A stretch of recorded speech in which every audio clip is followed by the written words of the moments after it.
Good evening. Let me welcome you all on this crisp autumn day here in Las Vegas. I'm Bill Brown with Brookings Mountain West. Thanks for coming out tonight. You're in for a treat. I try not to spoil any of Richard's surprises, but we're delighted to have Richard Reeves with us tonight. Let me, little housekeeping. Let me say that Richard's PowerPoint is already up on our Brookings Mountain West website. So for you note takers in the audience, don't feel too strained. You'll have that to refer to if you need to. And the recording will be up in a few days as well. And for those of you who've been with us for any part of our 5 years, you may or may not have met our office manager, Alexandra Nikolic, who makes everything happen here at Brookings. And she's about to leave us in spite of our best efforts for another job at UNLV. That's the only reason we're actually letting her go. But I will be back to announce a lecture next week. I'm just not sure that we'll actually pull it off without Alex here. We'll have to figure out how. Let me also, before I introduce Richard, thank the Greenspun College of Urban Affairs, who co-sponsors our lectures with us. We are quite obviously sitting in Greenspun Hall, and it's a great venue, and we appreciate their support. I'm going to get to the business of introducing our speaker tonight and get out of the way. Richard Reeves comes to us from Brookings. He's making his first visit to us as a visiting scholar, but we've already put him hard at work. He's met with a number of students and classes at UNLV, still has a few more to go this week. He's going to present, I think, some fascinating information and posit his view on a very important topic, and that is the American dream. And as we were talking this afternoon, I don't think there's a more appropriate place to be discussing this topic except in one of America's most diverse cities, getting more diverse by the day, and at one of America's most diverse public universities. If this institution and we are not about helping people fulfill their version of the American dream, I'm not sure what we're doing here. So I'm privileged to bring my colleague Richard Reeves up. I hope you can understand his accent. Richard has written and published on this topic. I won't go through his long litany, but he's had a career in journalism, in politics, and now as a policy expert at Brookings.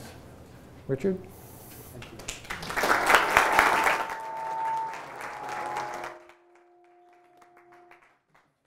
We're either in a sci-fi movie or there's something going on with the mic. Did that stop? Is it where I stand? Okay. Thank you so much for inviting me to speak. It's an honor to be here. Let me thank Bill and Alex for organizing this lecture and this whole week. The faculty who've invited me to speak in their classes and the students who've engaged. And I'd also like to thank particularly the students who are here tonight, controlling the equipment, recording, webcasting, etc. I really appreciate the effort that you're going to, particularly as it's so late. And I recognize it's a bit later in the evening maybe than some people are used to, so I'm going to try and keep the regression analyses down to a minimum. There are some graphs, there is data, but there are also some interactive features to this presentation as well. I very often start by apologizing for my accent and my nationality. I spend a lot of time talking about class and inequality in America, and I do it in this very obviously not American accent.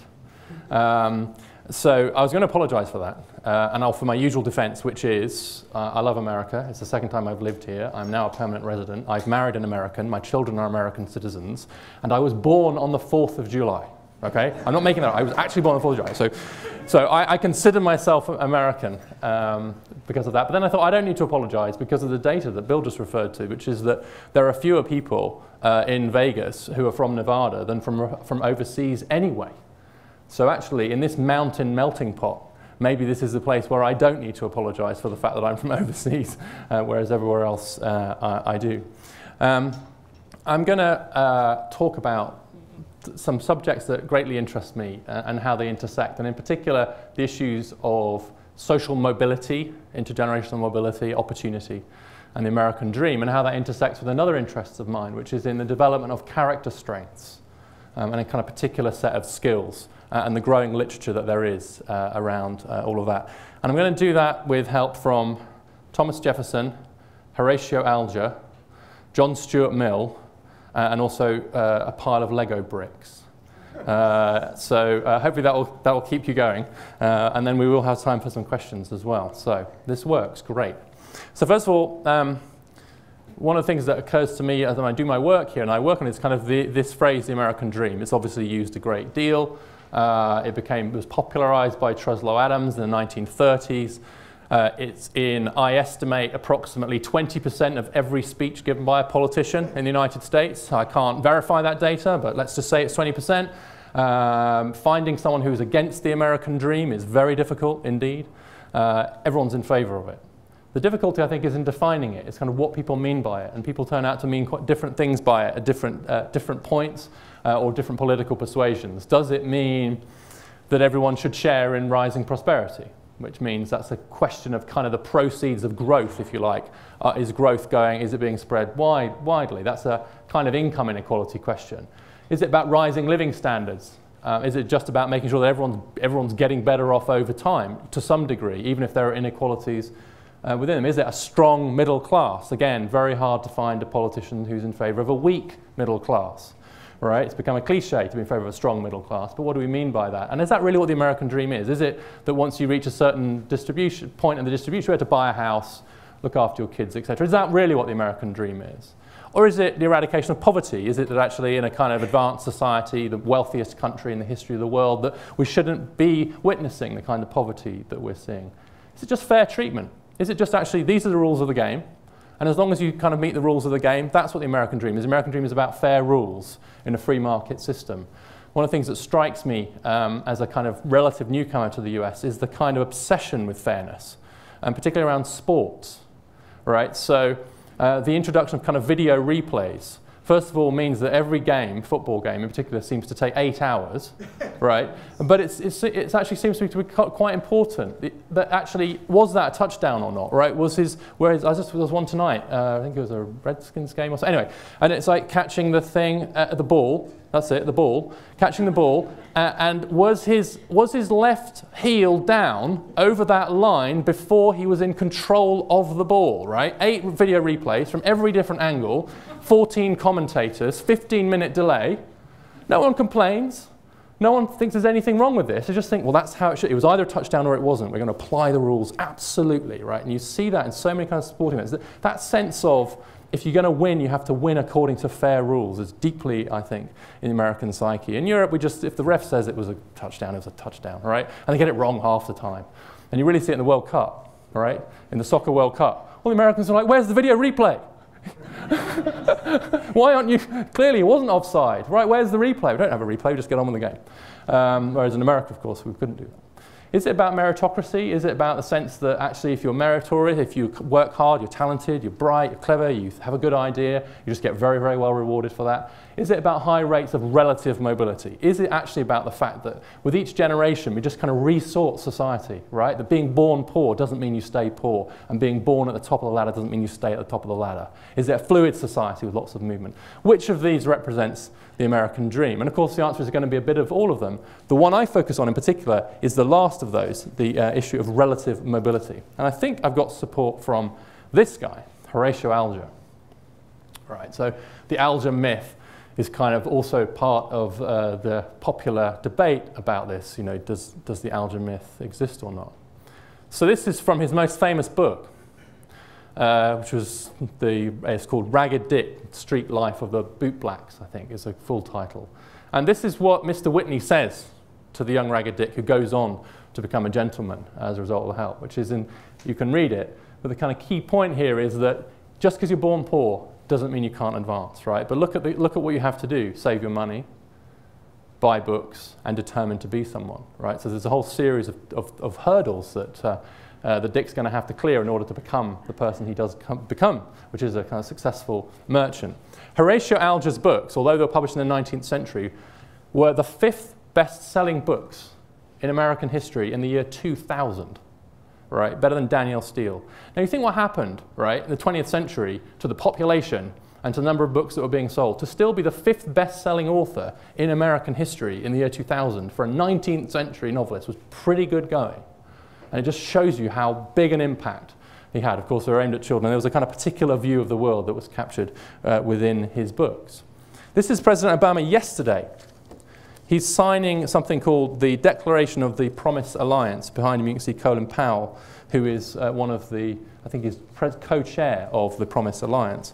And you can see the quote here, and as I say, every president before him, and I'm sure every president after him will say something like this, which is this idea of the basic bargain. If you work hard and meet your responsibilities, you can get ahead no matter where you come from, right? I went to the awards ceremony of the Horatio Alger Society of Distinguished Americans. I wrote about it in the Brookings essay that was published last month. And it was essentially this whole idea, right? There's a whole series of people who kind of, their stories were just incredible, having come from these difficult backgrounds and how they've kind of risen. And almost at the end of every speech, people would say, only in America. And I'd say, well, actually, the data's not quite that clear. It turns out it's more likely in Canada. And that was a very unpopular thing to say, because it is so kind of strongly part of the kind of psyche of America. And I argue that it goes a long way back. It's not just political rhetoric. It's not just an easy thing to say. It actually goes back to the founding of the nation. So I find myself reading some of the founding documents and reading some of the writings of the founders to try and get at where does this come from, how deeply rooted is it? And this is Jefferson, who kind of famously drafted the Declaration of Independence and famously said among the self-evident truths was that all men are created equal. We have a long debate, of course, about whether that was true. Actually, we can't, a very short debate. It wasn't at the time. But nonetheless, that sort of sense that all men were kind of created equal was right there from the beginning. That's not what Jefferson first wrote. When Jefferson first drafted the Declaration of Independence, he wrote this, that all men are created equal and independent. That was then edited out as the Declaration went through various revisions. But actually, I think that idea remained very strongly there from the founding, that they are created equal and independent. And it seems to me then that from the very beginning, America has squared the circle, if you like, of liberty and equality in its own particular way, which is to say we have this profound, almost unshakable belief that you're born equal, right? We have to do a big swerve around big parts of American history at that point, right? But that idea about being born equal, that actually quite radical idea of equality, certainly radical at the time, right? By contrast to Europe, where you're born into nobility, where you have kind of hereditary ideas, right? The idea of hereditary anything was anathema to Americans from the beginning, because all men are created equal, and independent. Right? So you weren't supposed to be a member of a class or a race or a guild or a village or whatever, but you were your own person. You were created not only equal, but independent. And I think that the combination of those two ideas of kind of egalitarianism, equality, and individualism came together. And so I describe that kind of philosophy of American as kind of individualist egalitarianism, which is not really a very good phrase. Not one to conjure with, but I think it's been there from the very beginning. And it explains why, if we don't have this sense that people are equally able to lead independent lives, to rise, as the president said and Horatio Alger's fictional character said, if that's not true, if it starts to feel it's not true, that we're kind of stuck and that there's less mobility, there's less movement, I don't think that that's just an inconvenient fact for America. I don't think that it's something that challenges just the American dream to the extent that it's captured by this idea of mobility. On my reading of American history anyway, if it becomes not true that you can be equal and independent, you can rise, that there is fluidity, that birth is not destiny, that neither wealth nor poverty are inherited, if that ceases to feel or be true, that is threatening to the very idea of America itself, and an idea of America that has been there from the beginning. Now, the only way to show that properly, of course, is using Lego. So that's Jefferson would definitely do it this way if he was alive today. We're going to talk about inequality and opportunity in America. Let's start by dividing the population up into 5 equally sized slices. If you're boring like me, you might call them quintiles. In an absolutely equal society where everybody had the same amount of money, each fifth of the distribution would get a fifth of the money. It would look like this. Of course, that's not how it is. In the real world, the bottom quintile, the bottom fifth, gets 5% of the money, and the top fifth get more than half the money. But I think in terms of fairness, and certainly in terms of American fairness, the question's less what's the gap between the bottom and the top, and it's more what are your chances of making it from the bottom to the top? How mobile is society? How far does where you're born on the ladder affect where you end up on the ladder?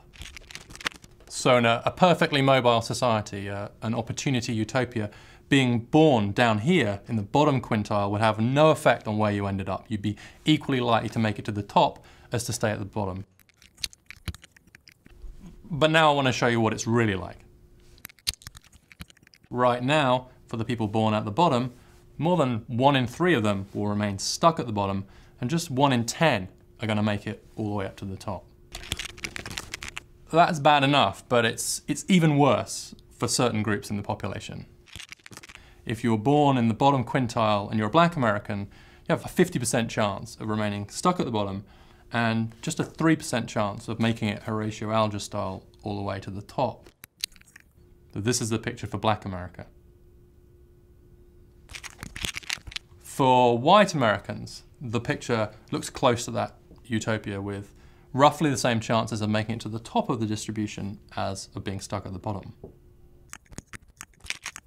Those who are born at the bottom and are raised by parents who are never married. And for that group, the odds of making it to the top are pretty slim as well. For them, it looks like this. For those raised by married parents, it looks like this. Again, it's pretty close to what you might hope for in a perfectly mobile society. Those who are born at the bottom, if they're raised by married parents, have a pretty good chance of making it to the top. So if you don't complete high school, there's a 50% chance you're going to stay stuck at the bottom if you were born at the bottom, and a 1% chance that you're going to make it to the top 20% of the income distribution as an adult yourself. So for them, it looks like this. If you're born at the bottom, born in this bottom fifth, but you're one of the few born down here who managed to get a 4-year college degree, transforms your chances of moving up the income distribution. Go to college. We can have a long argument about the gap between the rich and the poor, but I think we can all agree that we don't want to live in a society where you're born determines so strongly your chances in life of where you end up. America has a dream of equal opportunity, and we're a very long way right now from that dream. We have a big problem, and we need big solutions. Okay. So first thing is to tell you that I have a wager with a friend of mine who has a video on YouTube as well as to who can get the most views by the end of the year. I'm obviously not going to tell you what his video is because you might go and look at it, but I'm going to tell you that there's a very expensive dinner that's in play. Okay, so if any of you feel moved to share that on Twitter or Facebook or with your friends or whatever, or run around public libraries watching it from lots of different computers, then I'm not going to stop you. That was obviously a radical simplification in 3 minutes using Lego of the story. And what's lost in simplification, I'll be able to come on to in a moment. One thing that's lost, and I would probably do the race gap slightly differently now, because although so we show better mobility patterns for white than some other studies, although honestly the black-white mobility gaps are simply huge. But it gives the impression, because I'm only looking at movement from that bottom quintile, I'm not looking at the top quintile, I'm not looking at downward mobility or the rest of the distribution. And it's still true that there's a lot of persistence at the top for both white and black Americans. It's not true that there's lots of downward mobility for white Americans. And we can obviously talk more about that as we go through. And the other thing that happens in there is that I contrast the marriage point is never married parents against continuously married parents, right? So these are parents who are married throughout your childhood.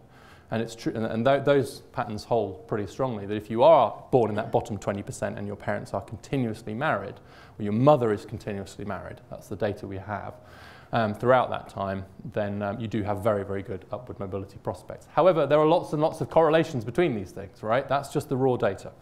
So all we're doing at that point is describing. One of the most important findings in the last 2 years in social mobility is the huge geographical variation within the United States. So previously we'd do a lot of international comparisons to Canada, to Denmark, to the UK, etc., to see how we fare. And the US doesn't do very well on those international comparisons as a whole society. And I've just shown you data for the whole of the US in that video. But the work of Raj Chetty at Harvard and the Equal Opportunity Project has now been able to use a high-quality data set to look at different cities in particular and different parts of the United States. And it turns out that some parts of the United States have very high levels of mobility, Scandinavian levels of mobility. Salt Lake City, Utah, looks a lot like some of the best, most mobile countries in the world. At the other end of the scale, cities like Atlanta and Charlotte have very, very low rates of mobility indeed. So you see more variation within the US than between countries, and I think that's where a lot of the action is going to be. And actually, this is from Chetty's paper.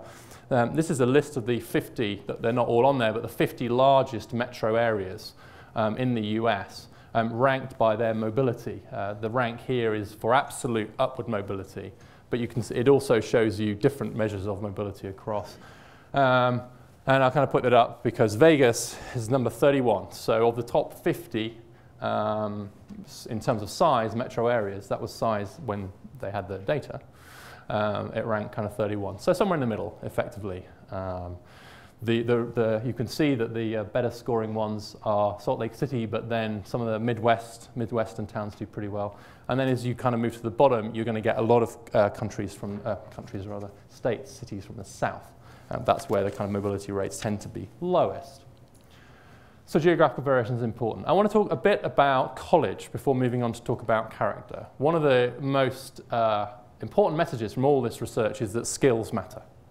Right? Skills are what help people to move up. And skills obviously come in different shapes and sizes and are often represented by education. So this is data from Ron Haskins, who's a frequent visitor here and my close colleague at Brookings, which fleshes out the Lego video on higher education and college and the effect that has on distribution. So these are quintile transition matrices.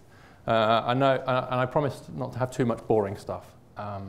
But these are like the tools of our trade in some ways, because what they show us is, look at where you're born, splitting you up into those equal fifths, and then your chance and where you end up as an adult, right? So what this is telling me is that for those without a college degree, 45% of those who are born in the bottom 20% stay there, just 5% make it to the top. Whereas, and this is similar to this different data set, similar to data in the video, if you have a college degree, you're on a 16% chance of being stuck at the bottom and a 19% chance of making to the top. So if you're born into the poorest fifth of the income distribution and you get a 4-year college degree, you're more likely to get to the top of the ladder than stay at the bottom. Now, so what you can see from that is that the possession of a college degree, these are different, almost like different countries in terms of their mobility patterns.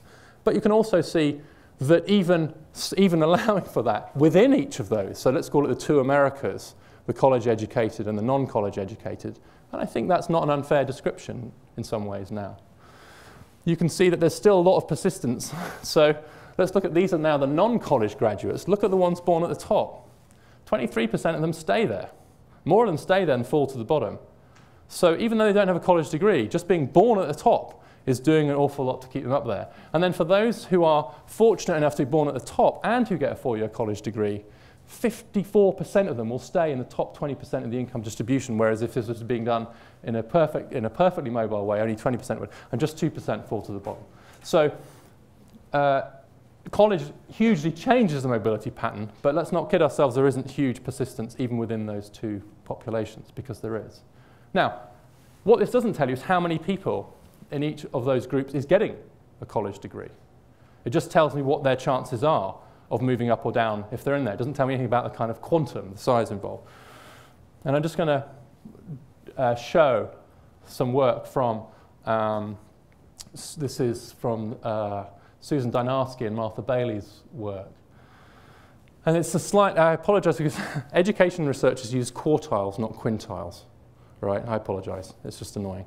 So whereas I was doing quintiles, this is quartiles. So we've now split the population up into four equally sized slices rather than 5. Don't ask me why it's different, but it is. Anyway, so this is the same, so poorest across to the richest.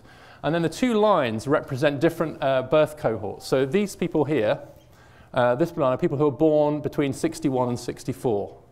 Okay, so the people who are even older than I am. And these people are people who are born between 79 and 82, who are absurdly young, right? So those are the birth cohorts. So this is the most recent, this is the younger. And you can see everyone's more likely to go to college, right? So more people are going to college. That's the message. The fact that that line is higher just tells us more people are going to college. But as you move up the income distribution, the chances of them having completed college obviously go up. And they go up quite sharply.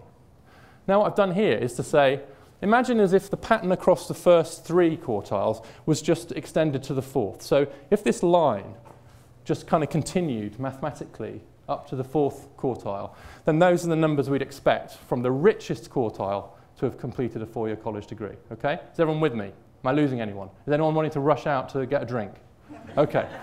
That's what it would look like if the line just kind of went forward. This is what it actually looks like. So there's something quite important going on here, which is that there's a disproportionate chance of the people who are in the top quarter of the income distribution by their background, by their parents' household income, completing a 4-year college degree compared to everybody else. So it goes up for everybody. Now, so what you can do is we can say to ourselves, look, people who are from the poorest quarter, the lowest income quarter, are twice as likely to go to college as they were in the earlier cohort. So we can feel pretty good about that. Just in isolation, that fact sounds pretty good. But then when you put it against the distribution, you might feel quite a bit less good about it. Because from an intergenerational mobility point of view, what I'm really worried about is the gap between the bottom and the top, and the middle and the top. And it's actually the gap between the majority and the top that's driving it. And I think that pattern is now to be found in lots of areas of life. Income inequality, wealth inequality, marriage rates, intendedness in childbearing, property values, education. You're seeing the kind of pulling away of the top from the majority. That's the subject of a separate lecture. But I think it can kind of show you that whilst we know that college matters, this is the real challenge. Unless we can flatten that line somewhat, unless we can improve the odds of people from the bottom completing college, then we're in trouble. And it's completion of college that's the real issue now, as much as enrollment. So it may have been that, certainly it was 15 years ago maybe, it would have been an enrollment challenge. Now it's more of a completion challenge. Of course there's still an enrollment challenge. The dropout rates are so high that it's actually finishing college that seems to be the distinguishing factor. So I put college up there. It's not the main theme. What I want to talk about, I'm now going to cover on to non-cognitive skills. But I want to put that up there because I don't want you to think that because I'm concentrating today on character and grit and so on, as if that's all that matters. I will say, however, that some of the skills I'm about to talk about are very important for completing college. So I don't think they're completely opposed to each other. Right, my hero and subject of biography by me is John Stuart Mill, the 19th century liberal philosopher. And we're going to talk now about the character strength of prudence, the ability to defer gratification, to think about the future, to put enough value on your future self to stop your present self from doing something really stupid or wasteful. Right, that capacity being very important for life success. And this was Mill in 1861. Men often reach for the nearer good, what he means is one that's here today, even though they know it to be the less valuable. There's the tragedy. Even though they know it to be less valuable, we know we shouldn't eat that donut, right? We know we should be going for a run instead of eating that dessert, right? Vegas is like the worst place to give this talk, right? If people listen to Mill, then the entire economy would collapse. But there is a kind of ability just to moderate, right? You don't want to become a Puritan, right? And you just absolutely, you're always thinking about tomorrow, right? You don't want that. But on the other hand, balancing the needs of our future self against our present self turns out to be an incredibly important life skill. So in psychology experiments, people say, take some money, right? Do you want, let's do this for real, okay? So I'm going to give you the choice. I'm going to give you $100 today or $110 a week from now. Okay, let's say this is live. I've actually got $100 in my pocket. I actually do have $5 somewhere. Right, say I've got $100, right. $100 today or $110 in a week. Hands up who take $100 now. Hands up who take $100 now.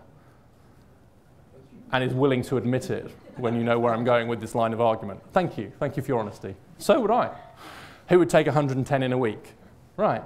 Congratulations. You are among the successful, boring people.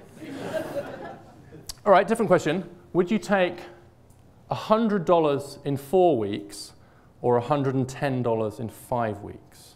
Okay. Who would take 100? So there's a choice now. You have to wait 4 weeks for $100 or you have to wait 5 weeks for $110. Who's going to take $100 in 4 weeks now? Hands up. Just one. Okay, we're going to have to do a whole separate intervention with you. And who would wait 5 weeks for 110? Right, okay. So economists call that hyperbolic discounting, right? There's no reason why, actually. Half of you said, if I have to wait a week, I'm not going to wait a week, I'll take the $100 now. But when I suddenly pushed it out to the future and made you wait between 4 and 5 weeks, you're just like, oh, that's in the future. Right? You didn't think about it between 4 and 5 weeks, right? So the curve goes like that. So you're discounting your future in a very, very hyperbolic way, to use the technical language, right? Do you want one marshmallow now? If I give you a marshmallow now, do you want it now? Or how about 2 in 15 minutes' time? Okay, all you've got to do is wait 15 minutes. You have 2 marshmallows. Does anybody know about the marshmallow test? Hands up who's heard of the marshmallow test. Right. Right. Huh? Yeah, right, it has. So for those who don't know about it, Walter, Michelle, you take 4-year-olds, you give them a marshmallow, and you say, here's a marshmallow. You can eat it if you want, or if you wait 15 minutes, I'll bring you another one, and then you can have 2. And then you see which children are able to wait. Follow-up studies show that the kids who are able to wait were much more likely to graduate high school, found a job, stayed out of trouble, less likely to become a teen parent, etc., etc. Right? So a whole series of good things flowed from their ability to defer gratification. So the conclusion of the research was, even at 4, the capacity to kind of defer that gratification predicts later success. They engaged in various strategies. They'd look away, they'd kind of, they'd frame it differently, they'd turn. The kids used lots of different strategies to wait. Only a third of them were able to wait, by the way. 2/3 of them ate it, and some of them ate it when there was only like 30 seconds to go, which is really tragic. But there's been a replication of this study, right? So here's the kind of danger, right? Because don't eat the marshmallow has now become pretty well known, right? Well, the replication of the study was done a couple of years ago, did exactly the same study, but added crayons. And this time round, they took the kids and they gave them all some broken crayons. This was not part of the test, as far as the kids knew.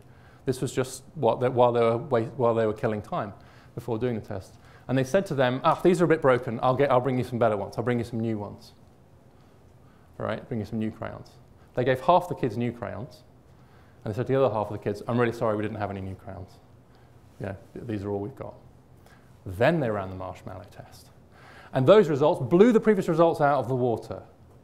What they found was the kids who'd been promised crayons and got them waited for the marshmallow. The kids who'd been promised crayons and didn't get crayons didn't wait for the marshmallow. This makes perfect sense. They didn't trust the adult anymore. They said, hang on, he's the guy that promised me crayons. I'm not waiting for his marshmallow.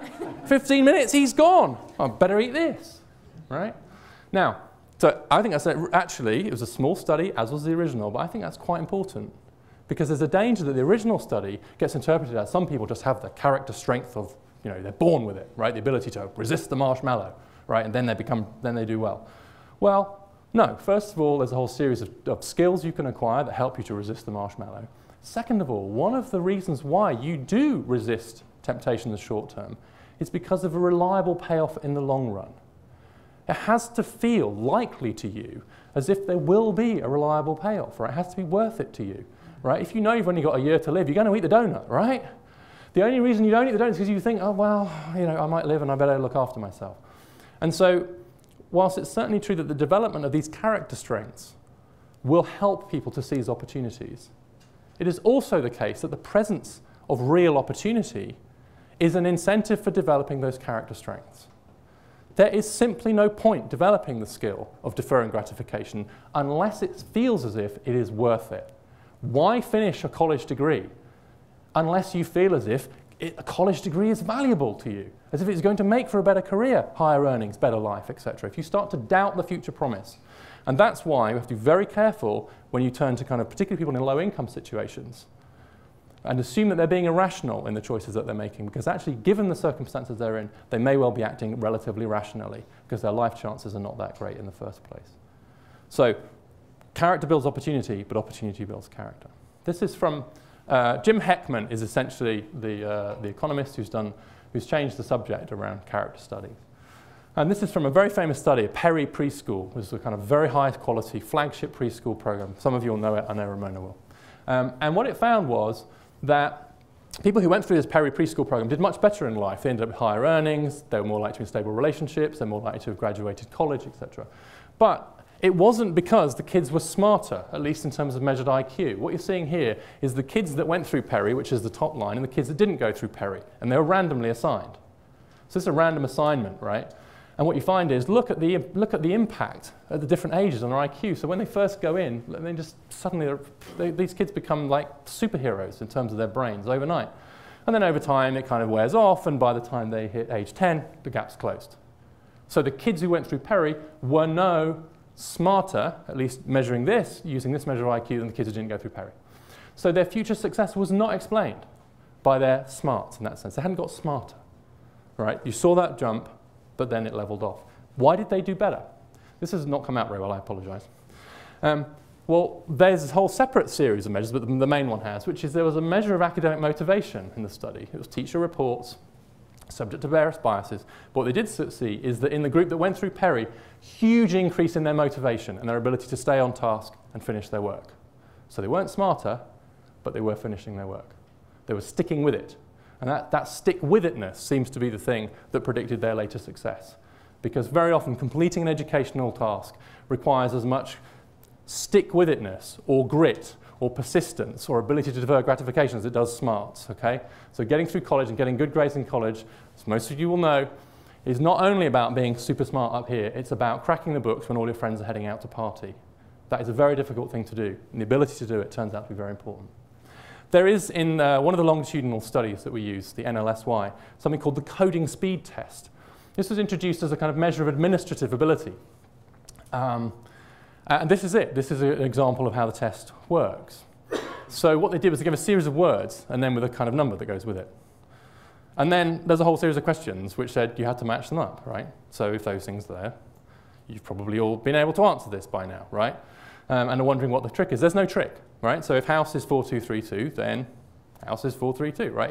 It's A. The answer is A. Okay, there's no brains involved, there's no cognitive ability involved, you don't have to be smart, but it goes on and on and on. It's absurdly easy, but it's spine-crackingly dull. It's very dull. The kids who kind of stuck with it have done much better in life when you control for everything else. So there's something about the ability to just stay on a task, even though it's not particularly cognitively challenging, which predicts their later success. So by accident, the coding speed test seems to be capturing something that's not captured by cognitive tests. Something about the ability, these are adolescents, so these are getting it between 15 and 18, their ability to just frankly plod through this task. The truth is that there's quite a lot of plodding through stuff in life and keeping plodding. And this test seemed to measure that. We've done a study where we basically use the coding speed test, this stick-with-it-ness test, and produce mobile transition matrices. So by now, hopefully, you know roughly what these are showing. And these are people who are top scorers, green. They're the ones who score in the top third of the coding speed test and the bottom third of the coding speed test. And then looked at their chances of moving up and down the income ladder. So just look at the bottom quintile. You can see that those who scored in the top third, pretty mobile. Those who scored in the bottom third, less mobile. Now, it's hugely correlated with lots of other things that are going on. I'm not saying that that's the only thing that explains this different mobility pattern. But nonetheless, it's striking that if you just take those two, it has this big effect. Now, maybe that doesn't matter, because maybe it's evenly distributed across the population. Turns out that's not true. This is income quintiles again. This is the coding speed test. So for some reason, there's some overlap with cognitive ability, but it seems as if the kids at the top, through socialization or whatever, were just sticking with this spine-crackingly dull test, even though it wasn't very cognitively challenging. I'll skip that. That's somebody else's work. So we've done a bit of work, and this is work in progress, where we've taken what's called a hyperactivity scale. It's slightly misnamed, which is in the same survey, the NLSY. And these are the things that are in the scale, right? And these are the reports of mothers of their own children. And we get them when the kids are 5 or 6 or 10 and 11. So we get these reports of whether these kids are like this. Then what we've done is to kind of break them down depending on whether they score high or low on those in early and middle childhood. And we've just defined low and high as one standard deviation above or below. We didn't want to, we just said that sounds arbitrary, but we didn't want to impose anything other than just a standard deviation. So that gives us that distribution. And then we put them together and said, OK, but some of them are going to be high in both, low in both, or low in middle in some. And a very, very small fraction are kind of low in one and high in another. Only 2%, we take them out of our analysis. And you can see the distribution. So you've got 7% who are just kind of always low on this scale, 14% are always high, and then distribution in the middle, right? So to the extent this is capturing something about concentration, staying on task, etc., then maybe it will predict something. Are there divides? This just takes those who are above 200% of the poverty line or below, and then looks at whether those who are below that line score lower on this BPI, and the answer is yes, they do. And then we look at some outcomes. So low levels of hyperactivity, in other words, high levels of concentration or grit, if you like, and then you can see the outcomes that come. This is from the early years. So we take the early years ones and we just run it through our model to say, all right, what happens? Do they graduate high school? Do they not get arrested? Do they manage not to get pregnant? Did they graduate college? And you see quite strong results. Again, it's just descriptive. Do middle years, similar. Interestingly, I think we probably see slightly bigger effect around arrests there. So these are now looking at what the scores are at 10 and 11. And that seems to predict some of the adolescent outcomes more strongly. But basically the story here is about education. There's something about it seemed to capture education. And this is the composite one where we do the ones that are always low, always high in the middle, and you see the same story. It's really primarily an education story. You can see effects on the other outcomes, but a very strong effect on education. Now, a huge caveat, of course, is if you look at those questions, they look almost designed to sort of capture a certain set of behaviors, right? So there's a danger here of a self-fulfilling prophecy. You know, maybe actually the fact that there's nothing wrong with the kids, it's the education system that's at fault, right? And it should adapt to the kids rather than the kids having to adapt to the education system. So I put that caveat on the table. There's a danger that that captures a set of behaviors which the education system then rewards. So you may be capturing that rather than anything else. Nonetheless, we then measured character strengths, measured by that scale, versus smarts. In other words, how people did on a cognitive reading test for math and reading. And just tried to see what's the effect on high school graduation. So this is having a positive effect, it's having a negative effect on high school graduation. What you basically find is some strong correlations with controls for everything else in the model, some quite strong correlations. So scoring well on reading really predicts your chance of graduating high school. So does math, but actually these non-cognitive skills measured by our composite measure are actually more powerful than math. So actually we can predict your chances of graduating high school more powerfully from our measure of non-cognitive skills, grit if you like, than from your math ability.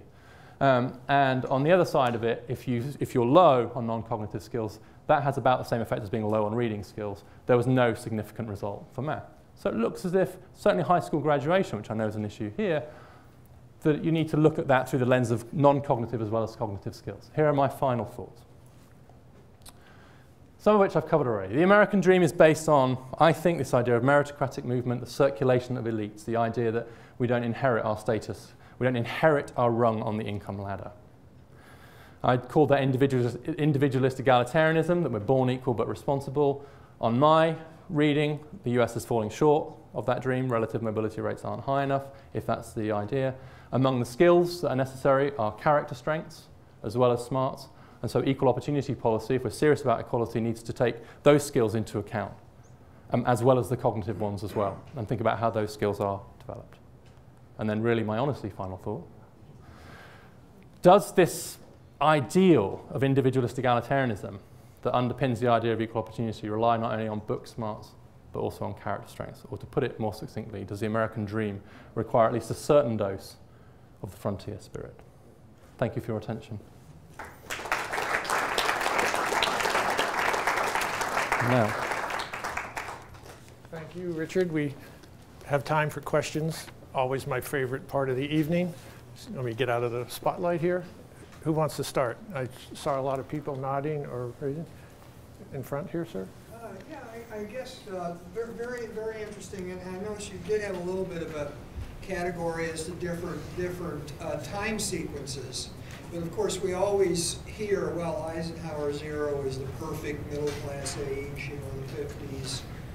even that there was some better conditions up until, say, 1980. Right. And then, of course, people are saying that this is exponentiating downward. And have you found that? And I guess then, you know, having grown up sort of in an industrial middle America town where there was just a lot of options as to where you could go, you know, with your education, what types you use, not just going to school, but, you know, going into a factory and learning on a job. What about correlations there, too? Good question. So the relative mobility that I talk mostly about appears to have been flat for at least half a century, if you believe the research. So, but that was, I think, disguised by the fact that absolute mobility was rising because of such rapid economic growth. So between 1950 and 1974, the US economy grew at 4% a year on average. So basically it was boom time, right? And what that meant was just more jobs were being created, more opportunities were being created, there was more room at the top. And so in a sense, the fact that you weren't having that kind of movement up and down the income ladder didn't matter so much because the whole ladder was being moved up. I think one of the things that's happening now is that as economic growth slows and you're seeing less of that kind of just expansion generally of opportunities, that makes the relative mobility story more important. So if you like, I'm borrowing someone else's analogy, Steve Pearlstein, who writes for The Post, so that there's a big difference between being overtaken on a highway when everyone's going 60 miles an hour, between being cut off by someone when everyone's gridlocked. And I quite like that because it sort of seems to capture this sense of like when the economy's growing, when everyone's getting better off and everyone's better off than their parents were, then maybe there's less kind of angst or difficult politics around the fact that there's perpetuation at the top, right? If everyone's getting better off, maybe we don't care so much if we're not moving around. Maybe. I still would, because that's my view about fairness. But I think now we're getting to a point where the relative mobility thing is going to matter a lot more for precise reasons you identified, because the economy is not creating more room at the top in a way that it was before. And at the same time, the people at the top are doing a better and better job of hoarding the opportunities for their own children so that they don't fall. And I think the kind of politics of that are going to get really interesting over the next few decades, because I don't think we're going to get back to post-war growth rates anytime soon. And just to speaker's prerogative here, as you know, Richard, and as I'm sure everybody in this room knows, we're in a city where, until the Great Recession, the growth was the norm, right, and faster growth than any other city in the country. And when that comes crashing to a halt, you're forced to take a look at some things that you literally may not have time to when you're growing. Right, or so maybe don't matter as much. Right. Right, but they matter a lot more when we're not growing. Sir?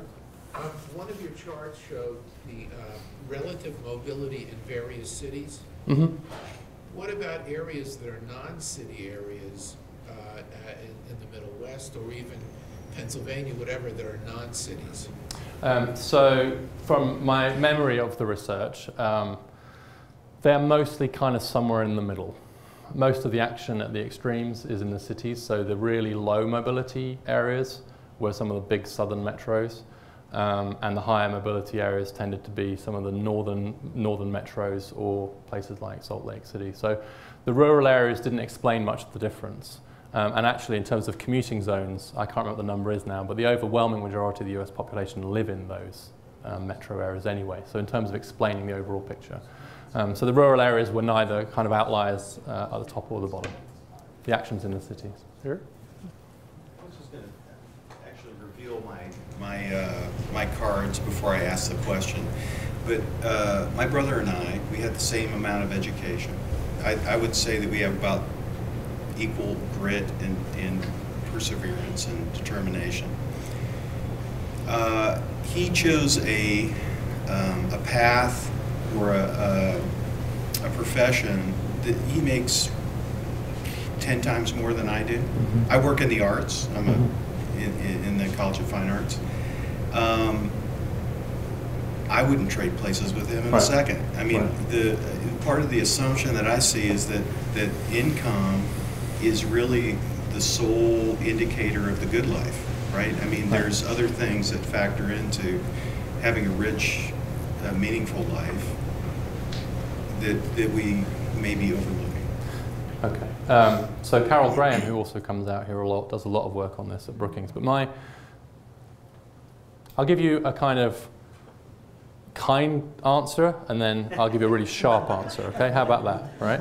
So the kind answer is, of course, you're right. You know, it's crazy just to say income's doing it. There's all kinds of other factors. So here I am with my graphs, and it just assumes that it was all about income. And why am I only measuring income? It could be well-being, or job satisfaction, or quality of family life, or quality of, or a whole series of other things, right? And then the sharp thing I'll say is that only people who are above a certain income threshold ever say that.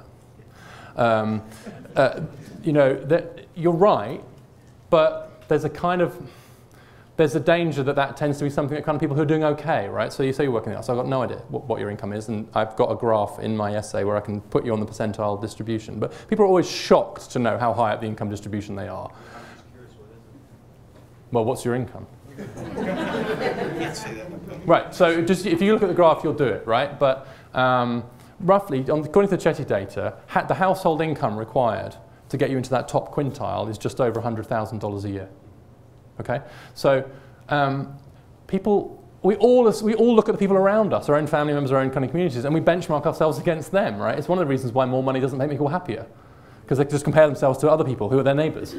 So I agree with you at one level, and here's the thing: if I'm convinced that the reason why some of these people are not upwardly mobile from the bottom is because they're like you, or they're in the middle and they've dropped down or whatever, and they've chosen a career in the arts, which, by the way, is the most downwardly mobile thing people ever do.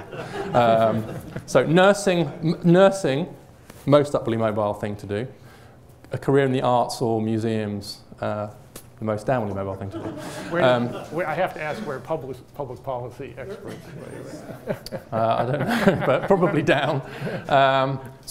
If I was convinced that the reason we were getting those mobility patterns was because all these people were saying, yeah, you know what, I could go to a great college and, you know, be a Wall Street lawyer, but I decided to do something else, be a potter instead, right? If I'm convinced that's what's happening, I'm out of here, I'm done, job done, I'm not worrying. I'm a very long way from being convinced that's what's happening. A very, very long way from being convinced. So I think for the moment anyway, income is doing a pretty good job of telling me what's happening about the persistence of kind of inequality over generations, right? So I would say that you are the exception, not the rule. And you should stop complaining. Actually, you weren't complaining. That's totally unfair. You weren't, right? But let's be careful who we're comparing ourselves to. That's what I would say. Sir? You mentioned race and continuous marriage status of the mother. What about gender? There are gender differences, and they're in the expected direction that men are more likely upwardly mobile than women. But that gap is narrowing quite quickly.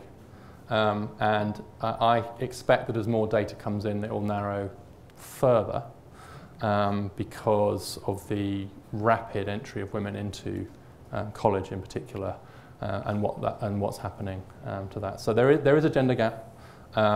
Also, one of the problems with it is getting at the income, right? So we tend to measure household income, so then it's really hard to know what's going on, because let's say you're a woman who forms a household with a man who's very high earning, then actually your household income is going to be, so you've done great in terms of household, even though you haven't actually done very well. So it's actually quite difficult to know what's going on. But in terms of earnings and so on, I expect that gap will continue to narrow. I don't think, this is not to say there isn't a lot more to do in terms of gender equality, especially at the top, but it is to say in terms of mobility anyway, that's a problem that seems to be improving, whereas a lot of the others don't. Sir, we'll get to you. Quickly, can you elaborate on any relation between character traits and family income? Does the high family income and the sort of success that it suggests improve the character traits and then contribute to that's a great question. It's both. It seems to be both in both directions. So it seems as if being raised in a kind of higher income family, more affluent kind of family, creates the space and resources and maybe the motivation as well to work quite hard at inculcating those character strengths. Those character strengths in turn predict your own success. So there's a kind of, so I think causality runs both ways. Yeah, but also kind of think, you know, I just read a very interesting paper on parenting, and what I think is happening is that affluent parents have really noticed that there are high returns to human capital in the economy and to developing skills. And they mean, cognitive skills, but also non-cognitive skills as well. And also more affluent parents are parenting very intensively, much more intensively than they were in the past. And that gap in parenting intensity is huge across the income distribution as well. So I think kind of affluent marriages are becoming like these kind of incredible child-rearing factories, incredibly effective. Their career, we, so I should be honest, I've got children, and we're kind of just investing so heavily in our own kids on both the cognitive and the non-cognitive side. We're just equipping them across the board. And so the reason I worry about that is because that's, if you like, that's another nail in the coffin of the idea that birth isn't destiny. In the back, sir? Yes. I was curious about the regional pattern in social mobility that you indicated that southern cities like Charlotte and Atlanta have less social mobility than other areas of the country. Is there anything that explains that? Because, I mean, for instance, with Atlanta, I don't know what the impact of the recent recession has been on Atlanta, but Atlanta has the image of a relatively prosperous southern city. So what explains lack of social mobility?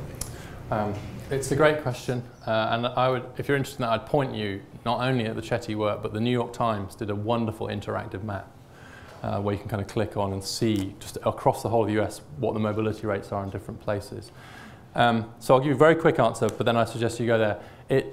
It looks as if so Atlanta seems prosperous at one level, and in the southern cities, Charlotte's similar, I think, is that you've got quite a prosperous and quite an affluent kind of layer, if you like, on those cities.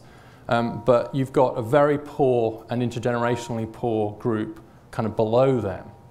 And so it may be that our perception of a city is biased towards the kind of high growth, more affluent bits of it, particularly if we are, if that's the world that we live in. And it does look as if in the southern cities in particular, segregation and racial segregation by geography is a huge factor around upward mobility. So the Chetty data finds that the degree of racial segregation is one of the biggest correlations with lack of upward mobility. The more segregated a city is, the less upward mobility they have. It's one of the strongest findings from the Chetty data. And the southern cities are still, relative to other cities, much more geographically segregated along racial lines. And that has a whole series of consequences for school quality, concentrated poverty, etc.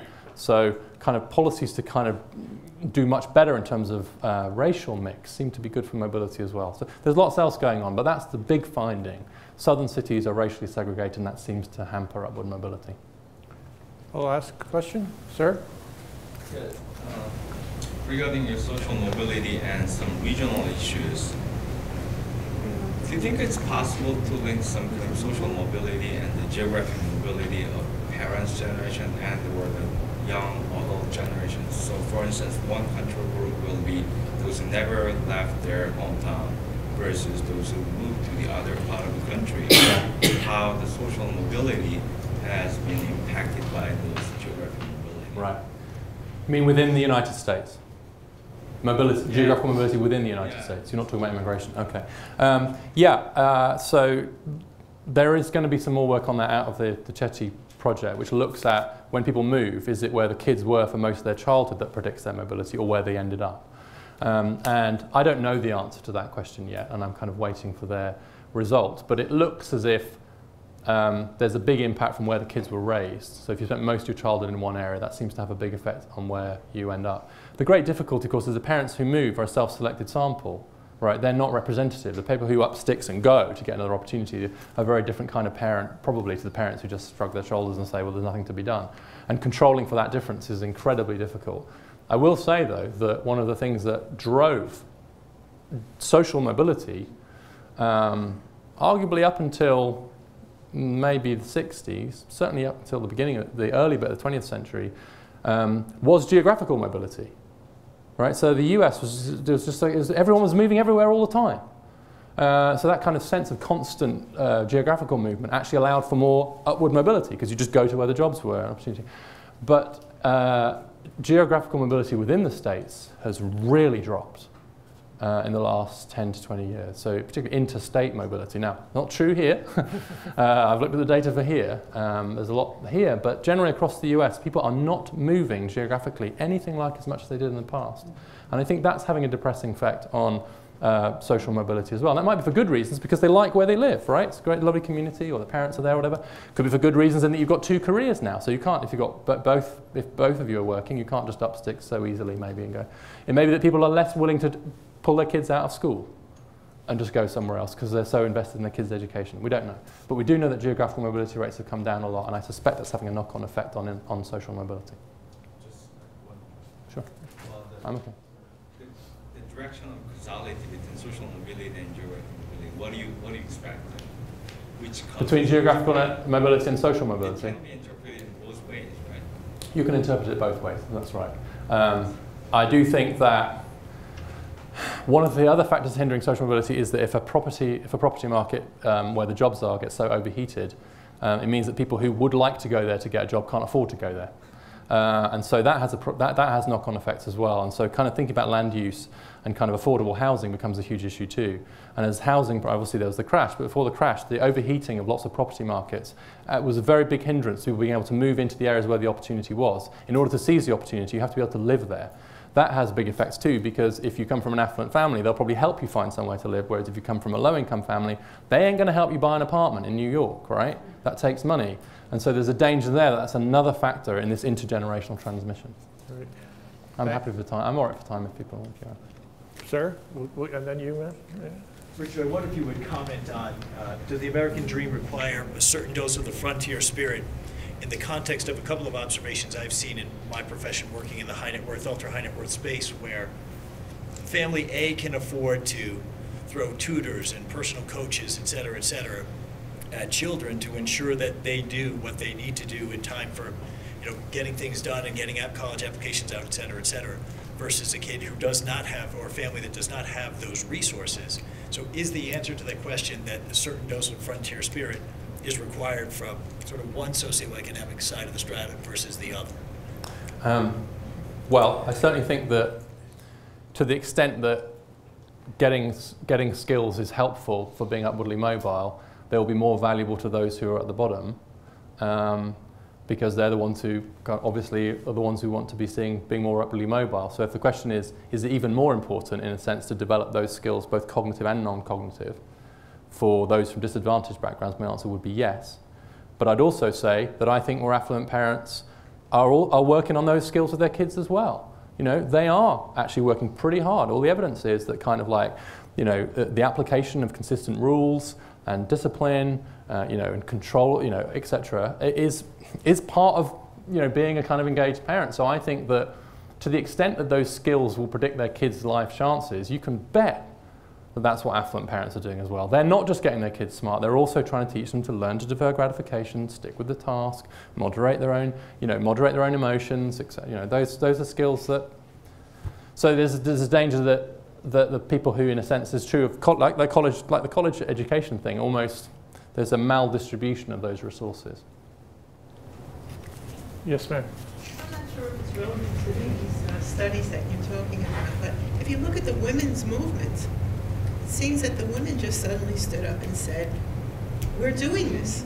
They forced their way in. It wasn't that there was suddenly economic or intellectual opportunity.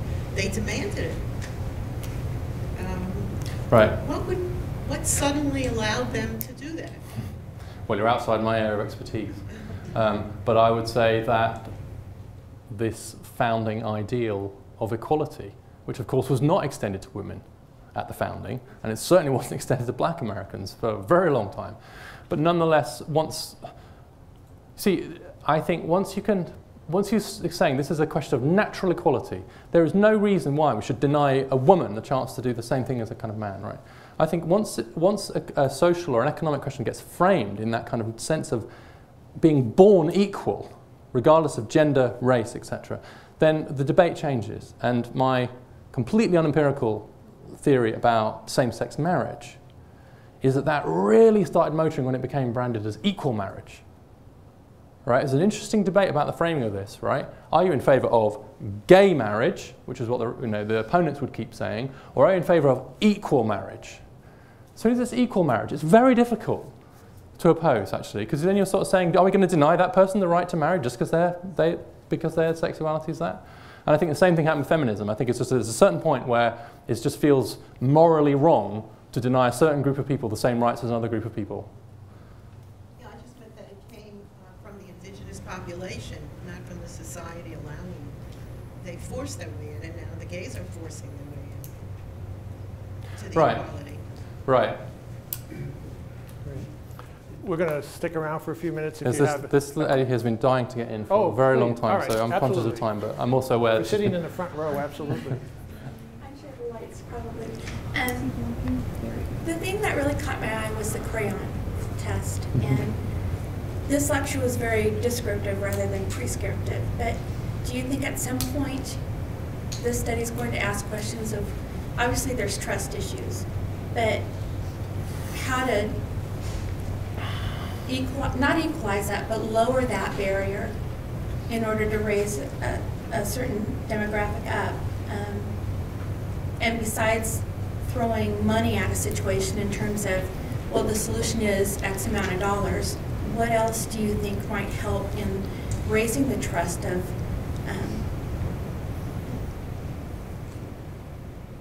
just raising trust? Right. So I think I can be much more prescriptive, but I wasn't tonight.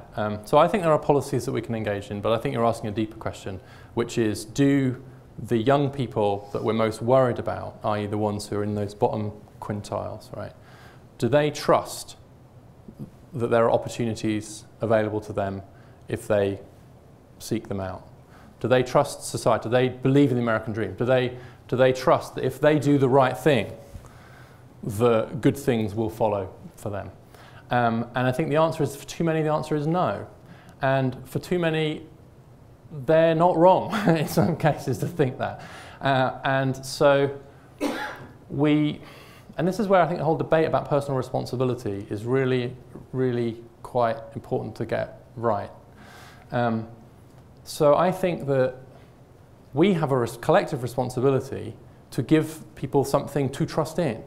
And that means they need more visible role models, they need more salience, they need to see alternative futures for themselves, they need to think that college is for somebody like me, right? Those jobs are for somebody like me. They need to, so all of that has to happen. Then the quality of their educational environment has to be dissociated from the zip code they happen to be born into, right? So they don't feel as if, they don't feel like they're second-class citizens because we're giving them a second-class education. Right? It's quite hard to say to young people, no, no, no, you're not a second-class education, even though they can look around them and see the quality of their education compared to others. And so whilst I strongly agree that each of us has a responsibility to be as good parents as possible and to do the best ourselves and to seize the opportunities that are there for us. So that's where the kind of personal responsibility rhetoric is right. On the other hand, I think we have a collective responsibility to ensure that there are real opportunities within the realistic grasp of those young people as well. This is not our responsibility to solve poor people's problems, and nor is it the responsibility of those who are in disadvantaged circumstances to pull themselves up by the bootstraps as if by magic. We have a shared responsibility to both create opportunities and seize them. And it seems to me that's the individualist egalitarianism that's at the heart of the American dream, and it's the breaking of that promise for so many of our citizens that's, I think, storing up trouble for the future. I think we have an opportunity to turn the corner, but we better seize it fast. Thank you, sir. Thank you.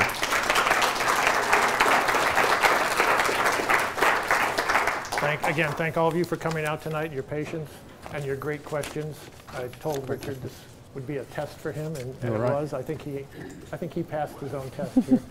Hope you can join us next week. Our next lecture will be Wednesday. Colleague John Hudak will be back. John has a solution to fix the U.S. Congress. I know. He does. And he's fantastic, by the way. And I'm going to tell you what his solution is, since it's in the title of the lecture. John's going to propose that earmarks are the solution to fixing the U.S. Congress. So come on back and see how we've come full circle.